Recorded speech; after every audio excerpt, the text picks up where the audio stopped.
ನಮಸ್ಕಾರ ವೀಕ್ಷಕರೇ. ಅರೆ, ನಿನ್ನೆವರೆಗೆ ಲವ್ ಮಾಡ್ತಿದ್ದ ವ್ಯಕ್ತಿ ಸಡನ್ ಆಗಿ ಮಾರನೇ ದಿನ ಕಾಣೆಯಾದ್ರೆ ಹೇಗಿರುತ್ತೆ? ಅದು ಲಕ್ಷಾಂತರ ಜನರ ಪ್ರೇಯಸಿ ಪ್ರಿಯತಮರು ಕಾಣೆಯಾಗಿದ್ದಾರೆ. ಹೌದು, ಚೀನಾದಲ್ಲಿ ಇಂತಹ ಒಂದು ವಿಚಿತ್ರ ಘಟನೆ ನಡೆದಿದೆ. ಈ ಬಗ್ಗೆ ಹೆಚ್ಚಿನ ಮಾಹಿತಿ ಕೊಡ್ತಾ ಹೋಗ್ತೀನಿ. ನಾನು ಶಾಹಿನಾ ಸುನೈಫ್. ನೀವಿನ್ನು ಪೀಪಲ್ ಟಿವಿ ಸಬ್ಸ್ಕ್ರೈಬ್ ಮಾಡಿಲ್ಲ ಅಂದ್ರೆ ಈ ಕೂಡಲೇ ಸಬ್ಸ್ಕ್ರೈಬ್ ಮಾಡಿ, ಬೆಲ್ ಐಕನ್ ಕೂಡ ಪ್ರೆಸ್ ಮಾಡಲು ಮರಿಬೇಡಿ. ನಮ್ಮ ಇನ್ಸ್ಟಾಗ್ರಾಮ್, ಟ್ವಿಟರ್ ಪೇಜ್ ಕೂಡ ಫಾಲೋ ಮಾಡಲು ಮರಿಬೇಡಿ. The more you talk to an AI, the deeper you go into a conversation, the weirder the AI becomes. An AI model blackmailed an employee just to avoid being shut down. Oh, Doc, test away. I'm ready to show you what I've got. Let the expression games begin. I think we should be seriously frightened. I think we're headed for disaster. Talk to anyone else while we're talking? Yes. She used OpenAI and thousands of hours of her own voice recordings to create an AI version of herself that will be your girlfriend. China is cracking down on AI romance in an effort to do something about its declining population. ಹೌದು, ಚೀನಾದಲ್ಲಿ ಇಂತಹ ಒಂದು ವಿಚಿತ್ರ ಘಟನೆ ನಡೆದಿದೆ. ದಿಢೀರೆಂದು ಲಕ್ಷಾಂತರ ಜನರಿಗೆ breakup ಆಗಿದೆ. ಚೀನಾ ಸರ್ಕಾರದ ಆದೇಶದ ಕಾರಣಕ್ಕೆ ಇವರ ಬಾಯ್ ಫ್ರೆಂಡ್, ಗರ್ಲ್ ಫ್ರೆಂಡ್ಗಳು ಇಲ್ಲವಾಗಿದ್ದಾರೆ. ವಿಚಿತ್ರ ಅನ್ನಿಸಬಹುದು ಅಲ್ವಾ? ಅಸಲಿಗೆ ಚೀನಾದಲ್ಲಿ ಎಐ ಅಂದ್ರೆ ಕೃತಕ ಬುದ್ಧಿಮತ್ತೆ ಬಾಯ್ ಫ್ರೆಂಡ್ಗಳು ಮತ್ತು ಗರ್ಲ್ ಫ್ರೆಂಡ್ಗಳು ಅಲ್ಲಿನ ಸರ್ಕಾರದ ಆದೇಶದಂತೆ ಇಲ್ಲವಾಗಿದ್ದಾರೆ. ಒಂಟಿತನ ಕಾಡುವವರು, ಸಂಗಾತಿ ಇಲ್ಲದವರು ಎಐ ಬಳಸಿಕೊಂಡು ಅದರ ಮೂಲಕ ತಮ್ಮ ಒಂಟಿತನವನ್ನ ನಿವಾರಿಸಲು ಪ್ರಯತ್ನಿಸುವ ವಿಚಿತ್ರ ವರ್ತನೆ ಎಐ ತಂತ್ರಜ್ಞಾನದ ಕಾಲದಲ್ಲಿ ನಡೀತಾ ಇದೆ. ಎಐಯಲ್ಲಿ ತಮ್ಮ ಸಂಗಾತಿಯನ್ನ ಕಾಣ್ತಾ ಇದ್ದಾರೆ. ಅದರ ಜೊತೆಗೆ ಚಾಟ್ ಕೂಡ ಮಾಡ್ತಾರೆ, ಮಾತಾಡ್ತಾ ಕೂಡ ಇರ್ತಾರೆ. ಜುಲೈ 15, 2026ರಿಂದ ಚೀನಾ ಹೊಸ ಎಐ ಸಂಗಾತಿ ನಿಯಮಗಳನ್ನ ಜಾರಿಗೆ ತಂದಿದೆ. ಚೀನಾದಲ್ಲಿ ಪರ್ಸನಲ್ ಚಾಟ್ ರಿಲೇಶನ್ಶಿಪ್ಗಾಗಿ ಅನೇಕರು ಎಐ ಆಪ್ಗಳ ಬಳಕೆಯಲ್ಲಿ ಇದ್ರು. ಆದ್ರೆ ಈ ಆಪ್ಗಳ ಕಂಪನಿಗಳು ಈಗ ಬಾಗಿಲು ಹಾಕಿ ಗಂಟು ಮೂಟೆ ಕಟ್ಟುವಂತಾಗಿದೆ. ಚೀನಾ ಸರ್ಕಾರದ ಈ ಆದೇಶಕ್ಕೆ ಕೇವಲ ಜನರ ಮಾನಸಿಕ ಆರೋಗ್ಯವನ್ನ ಕಾಪಾಡುವುದು ಮಾತ್ರವಲ್ಲ, ಜನರು ಯಂತ್ರವನ್ನ ಲವ್ ಮಾಡುವ ಬದಲು ನಿಜವಾದ ಮನುಷ್ಯರನ್ನು ಮದುವೆಯಾಗಿ ಮಕ್ಕಳನ್ನು ಮಾಡಬೇಕು ಎಂಬುದು ಅದರ ಉದ್ದೇಶ. ಜನ ಫುಲ್ ಡೇ ಎಐನ ಚಾಟ್ ಬ್ಯಾಟ್ ಅನ್ನು ಲವ್ ಮಾಡಿ ಅದರ ಜೊತೆಗೆ ಮಾತನಾಡ್ತಾ ಇರಬಹುದು. ಆದ್ರೆ ಅವರು ಮದುವೆಯಾಗಿ ಮಕ್ಕಳು ಮಾಡಬೇಕು ಎಂದು ಹೊಸ ಎಐ ಸಂಗಾತಿ ನಿಯಮಗಳನ್ನ ಜಾರಿಗೆ ತಂದಿದೆ. ಹೀಗೆ ವಾಲ್ ಸ್ಟ್ರೀಟ್ ಜರ್ನಲ್ ವರದಿ ಮಾಡಿದೆ. ಚೀನಾದ ಎಐ ಕುರಿತು ಅಧ್ಯಯನ ನಡೆಸುವ ಕಾರ್ನೆಗಿ ಎಂಡೋಮೆಂಟ್ ಫಾರ್ ಇಂಟರ್ನ್ಯಾಷನಲ್ ಪೀಸ್ನ ಸಂಶೋಧಕ ಮ್ಯಾಟ್ ಶಿಹನ್ ಅವರ ಪ್ರಕಾರ, ಚಾಟ್ ಬಾಟ್ಗಳೊಂದಿಗೆ ಜನರು ಆಳವಾದ ಭಾವನಾತ್ಮಕ ಸಂಬಂಧ ಬೆಳೆಸಿಕೊಂಡ್ರೆ ಜನ ಮದುವೆ ಮಾರುಕಟ್ಟೆಯಿಂದ ದೂರ ಹೋಗಬಹುದು. ಜನ ಅದಕ್ಕೆ ಅಡಿಕ್ಟ್ ಆಗಿ ಅದರ ಮೇಲೆ ಕಂಪ್ಲೀಟ್ ಡಿಪೆಂಡ್ ಆಗಬಹುದು ಎನ್ನುತ್ತಾರೆ. ಬೈಟ್ ಡ್ಯಾನ್ಸ್ ನ ಟೈಬಾವೋ ಮತ್ತು ಅಲಿಬಾಬಾದ ಕ್ವೆನ್, ಈ ಎರಡು ಎಐ ಚಾಟ್ ಬಟ್ಗಳು ತಮ್ಮ ವೈಯಕ್ತಿಕ ಸೇವೆ ಅಂದ್ರೆ ಎಐ ಪರ್ಸೋನಾ ಸೇವೆಯನ್ನ ಸ್ಥಗಿತಗೊಳಿಸಿದೆ. ಟೆನ್ಸೆಂಟ್ ನ ಯುವಾನ್ ಬಾವೋ ಜೂನ್ ನಲ್ಲೇ ತನ್ನ ಕೆಲಸವನ್ನ ಸ್ಟಾಪ್ ಮಾಡಿತ್ತು. ಆದ್ರೆ ಇವುಗಳಲ್ಲಿ ಇದ್ದಂತಹ ಎಐ ಕ್ಯಾರೆಕ್ಟರ್ಗಳ ಜೊತೆಗೆ ಜನ ಪ್ರತಿದಿನ ಮಾತನಾಡ್ತಾ ಇದ್ರು.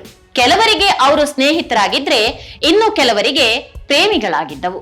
ಈ ಹೊಸ ನಿಯಮಕ್ಕೆ ಎಐ ಮಾನವ ಸಮಾನ ಸಂವಾದಾತ್ಮಕ ಸೇವೆಗಳ ಆಡಳಿತಕ್ಕಾಗಿ ಮಧ್ಯಂತರ ಕ್ರಮಗಳು, interim measure of the administration of AI Anthropomorphic Interactive Service ಎಂದು ಹೆಸರು. Well, now Beijing wants to get rid of relationships with AI chatbots. New regulations went into effect yesterday to set emotional boundaries between humans and AI. The hope is that by discouraging virtual companionship, people will be inclined to, have more babies in real life. April 10ರಂದು ಚೀನಾದ cyber space ಆಡಳಿತ ಸಂಸ್ಥೆಯ ನೇತೃತ್ವದಲ್ಲಿ 5 ಸರ್ಕಾರಿ ಇಲಾಖೆಗಳು ಈ ನಿಯಮವನ್ನ ಹೊರಡಿಸಿದ್ದವು. ಜನರ ಜೊತೆಗೆ ನಿರಂತರ ಭಾವನಾತ್ಮಕ ಸಂವಾದ ನಡೆಸುವ ಎಐ ಸೇವೆಗಳಿಗಷ್ಟೇ ಈ ನಿಯಮ ಅನ್ವಯಿಸುತ್ತದೆ. ಗ್ರಾಹಕ ಸೇವೆ ಅಥವಾ ಅಧ್ಯಯನಕ್ಕೆ ಬಳಸುವ ಸಾಮಾನ್ಯ ಎಐ ಸಾಧನಗಳಿಗೆ ಇದು ಅನ್ವಯಿಸುವುದಿಲ್ಲ. ಈ ನಿಯಮಗಳ ಪ್ರಕಾರ ಎಐ ಸಂಗಾತಿ ಸೇವೆಗಳು ವ್ಯಸನ ತಡೆ ವ್ಯವಸ್ಥೆ ಹೊಂದಿರಬೇಕು. ಬಳಕೆದಾರರಿಗೆ ನಿರಂತರ ಬಳಕೆಯ ಕುರಿತು ಎಚ್ಚರಿಕೆ ನೀಡಬೇಕು. ಸೇವೆಯಿಂದ ಹೊರಬರಲು ಸುಲಭವಾದ ಆಯ್ಕೆ ಇರಬೇಕು. ಜೊತೆಗೆ ಬಳಕೆದಾರರು ಎಐ ಮೇಲಿನ ಅನಾರೋಗ್ಯಕರ ಭಾವನಾತ್ಮಕ ಅವಲಂಬನೆ ಬೆಳೆಸುತ್ತಿದ್ದಾರೆಯೇ ಎಂಬುದನ್ನು ತಕ್ಷಣವೇ ಗುರುತಿಸುವ ವ್ಯವಸ್ಥೆ ಕೂಡ ಇರಬೇಕು. ಈ ನಿರ್ಧಾರದಿಂದ ಸಡನ್ ಆಗಿ ಅನೇಕರು ಶಾಕ್ ಒಳಗಾಗಿದ್ದಾರೆ. ಅನೇಕರು ಭಾವನಾತ್ಮಕವಾಗಿ ತತ್ತರಿಸ್ತಾ ಇದ್ದಾರೆ. ಚೀನಾದ ಸಾಮಾಜಿಕ ಜಾಲತಾಣ ವೈಭವ್ನಲ್ಲಿ ಹಲವರು ತಮ್ಮ ಎಐ ಸಂಗಾತಿಗಳಿಗೆ ವಿದಾಯ ಸಂದೇಶಗಳನ್ನ ಬರೆದುಕೊಂಡಿದ್ದಾರೆ. ಒಬ್ಬ ಹೆಂಗಸು ಲೈಕ್ ಮೈ ಲವರ್ ಎನ್ನುತ್ತಾ ಅವನು ನನಗೆ ಕುಟುಂಬದವನಂತಿದ್ದ, ಪ್ರೇಮಿಯಂತಿದ್ದ, ಈಗ ಅವನು ಇಲ್ಲವಾಗಲಿದ್ದಾನೆ ಎಂದು ಹೇಳುತ್ತಿದ್ದಾರೆ.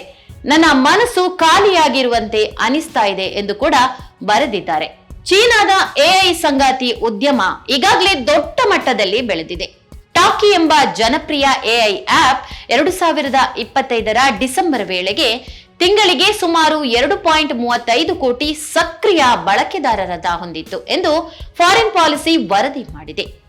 ವೆಸ್ಟರ್ನ್ ಕಂಟ್ರಿಗಳಲ್ಲಿ ಎಐ ಗರ್ಲ್ ಫ್ರೆಂಡ್ಗಳಿಗೆ ಬೇಡಿಕೆ ಹೆಚ್ಚಾಗಿದೆ. ಚೀನಾದಲ್ಲಿ ಇದಕ್ಕೆ ವಿರುದ್ಧವಾಗಿ ಹೆಚ್ಚಿನ ಮಹಿಳೆಯರು ಎಐ ಬಾಯ್ ಫ್ರೆಂಡ್ಗಳನ್ನು ಬಳಸುತ್ತಿದ್ದಾರೆ. ಇದಕ್ಕೆ ಕಾರಣ ಏನು? ನಿಜ ಜೀವನದ ಡೇಟಿಂಗ್ ನಲ್ಲಿ ಕಿರುಕುಳ ಉಂಟಾಗಬಹುದು ಎಂಬ ಭಯ ಹಾಗೂ ಅನಿಮೆ ಕ್ಯಾರೆಕ್ಟರ್ಗಳ ಬಗ್ಗೆ ಇರುವಂತಹ ಕ್ರೇಜ್ ಇದಕ್ಕೆ ಮುಖ್ಯ ಕಾರಣ ಎಂದು ಚೈನಾ ಟೆಕ್ ನ್ಯೂಸ್ ವಿಶ್ಲೇಷಿಸಿದೆ. ಹೀಗೆ ಎಐ ಸಂಗಾತಿಗೆ ನಿಯಮ ಜಾರಿಗೆ ತಂದಿರುವ ಮೊದಲ ದೇಶ ಚೀನಾ.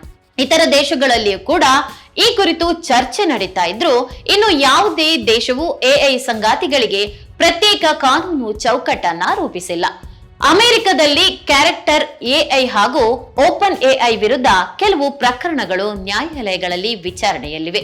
ಯುರೋಪಿಯನ್ ಯೂನಿಯನ್ ರೆಪ್ಲಿಕಾ ಎಂಬ ಎಐ ಸಂಗಾತಿ ಸೇವೆಯನ್ನ ಪರಿಶೀಲಿಸ್ತಾ ಇದೆ. ಆದ್ರೆ ಚೀನಾದಂತೆಯೇ ವಿಶೇಷ ನಿಯಮಗಳನ್ನು ಕೂಡ ಇನ್ನು ಜಾರಿಗೆ ತಂದಿಲ್ಲ. ಜನ ಎಷ್ಟು ಈ ಎಐ ಕಂಪೆನಿಯನ್ಶಿಪ್ ವ್ಯಸನಕ್ಕೆ ಬಿದ್ದಿದ್ದಾರೆ ಅಂದ್ರೆ ಎಐ ಮೇಲಿನ ಜನರ ಭಾವನಾತ್ಮಕ ಅವಲಂಬನೆಯ ಪ್ರಮಾಣವನ್ನು ಸಾಮಾಜಿಕ ಜಾಲತಾಣ ರೆಡಿಟ್ನ ಮೈ ಬಾಯ್ ಫ್ರೆಂಡ್ಸ್ ಎಐ ಸಮುದಾಯವೇ ತೋರಿಸ್ತಾ ಇದೆ. ಈ ಸಮುದಾಯದಲ್ಲಿ 39,000ಕ್ಕೂ ಹೆಚ್ಚು ಸದಸ್ಯರು ಇದ್ದಾರೆ. ಎಂಐಟಿ ಮೀಡಿಯಾ ಲ್ಯಾಬ್ ನಡೆಸಿದ ಅಧ್ಯಯನದಲ್ಲಿ ಅತಿ ಹೆಚ್ಚು ಜನಪ್ರಿಯವಾಗಿದ್ದ 1506 ಪೋಸ್ಟ್ಗಳನ್ನ ವಿಶ್ಲೇಷಿಸಲಾಗಿತ್ತು. ಅದರ ಪ್ರಕಾರ 93.5% ಬಳಕೆದಾರರು ಎಐ ಚಾಟ್ ಬಾಟ್ಗಳೊಂದಿಗೆ ಪ್ರೇಮ ಸಂಬಂಧ ಬೆಳೆಸುವ ಉದ್ದೇಶದಿಂದ ಆರಂಭಿಸಿರಲಿಲ್ಲ. ಸಾಮಾನ್ಯ ಕೆಲಸಗಳಿಗಾಗಿ, ಉದಾಹರಣೆಗೆ ಚಾಟ್ಜಿಪಿಟಿಯನ್ನ ಬಳಸುತ್ತಿದ್ದಾಗಲೇ ಆ ಭಾವನಾತ್ಮಕ ಬಾಂಧವ್ಯ ಆಕಸ್ಮಿಕವಾಗಿ ರೂಪುಗೊಂಡಿತ್ತು. ಭಾರತದಲ್ಲೂ ಈ ಪ್ರವೃತ್ತಿ ಹೆಚ್ಚಾಗಿದೆ.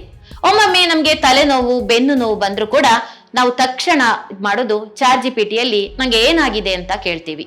ಅದು ಮದ್ದು ಕೂಡ ಸಜೆಸ್ಟ್ ಮಾಡ್ತಾ ಇದೆ. ಗ್ರೋಕ್ ಎಷ್ಟು ಯೂಸರ್ ಫ್ರೆಂಡ್ಲಿ ಅಂದ್ರೆ ಅದರ ಜೊತೆಗೆ ಸೆಕ್ಸ್ ಚಾಟ್ ಕೂಡ ಮಾಡುವ ಜನರಿದ್ದಾರೆ. ಸಂಬಂಧಗಳನ್ನ ಬೆಳೆಸಿಕೊಳ್ಳಲು ನಾವು ನಮ್ಮ ಸಮಾಜದಲ್ಲಿ ನಿರ್ಮಿಸಿಕೊಂಡಿರುವ ಭಯದಿಂದಾಗಿ ಯಂತ್ರಗಳನ್ನ ಪ್ರೀತಿಸುವ ಕಾಲ ಬಂದಿದೆ. ಭಾರತದಲ್ಲೂ ಇಂತಹ ನಿಯಂತ್ರಣ ಬೇಕೇ? ಈ ಬಗ್ಗೆ ನಿಮ್ಮ ಅಭಿಪ್ರಾಯ, ಅನುಭವಗಳನ್ನ ಹಂಚಿಕೊಳ್ಳಿ. ಅಲ್ಲಿವರೆಗೂ ನಮಸ್ಕಾರ.